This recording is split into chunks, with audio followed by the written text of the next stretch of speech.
Bwana Mungu ibariki Tanzania, Mungu ibariki watu wake. Kama mnavyoona guys, mambo yamechafuka, Dar es Salaam imechafuka, Dar es Salaam inafuka moshi, Dar es Salaam inawaka moto. Hii yote kutokana na kilele cha maandamano siku ya tarehe 29. Kama mnavyoona hapo ndugu zanguni, huko mitandaoni mambo yamekuwa moto, mambo yamekuwa ni mengi. Vijana wamechachamaa, kila mtu anahitaji haki yake. Mambo yamekuwa moto. Lakini nyimbo kubwa ambayo imeweza kuimbwa na hao raia ambao wameweza kuandamana hapo ni kuhusiana na swala zima la kuidai haki, na pia hawaitaki kuiona CCM madarakani, wanahitaji mambo yabadilike. Kama mnavyoona ndugu zanguni, binadamu wamechachamaa. Wengi wao wanasema kwamba mtatuongoza mpaka lini, mtatuendesha mpaka lini. Leo hii moto umeendelea kuwaka katika jiji la Dar es Salaam kama unavyoona hapo.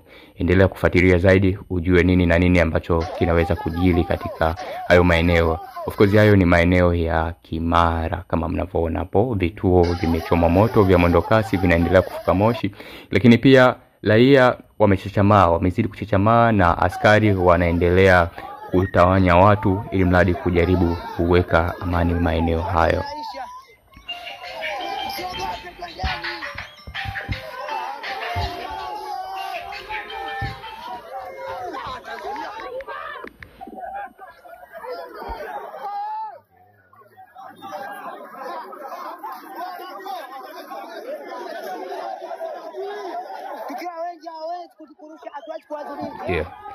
Muda uliopita walikuwa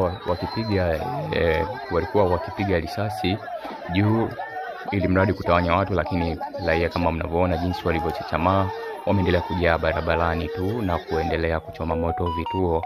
Hivyo basi polisi wamelazimika sasa hivi kutumia risasi za moto ili mradi kuwatisha raia waweze kusogea, waweze kurudi majumbani kwao baada ya kufanya vote.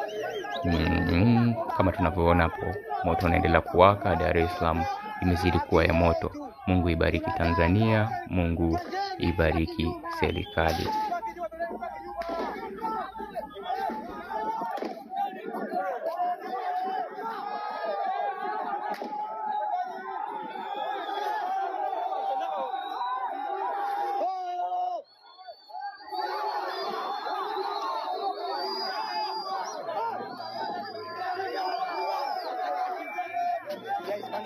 Bando linaisha.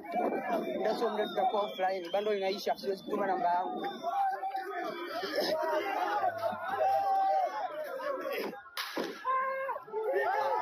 Watu wapi manake?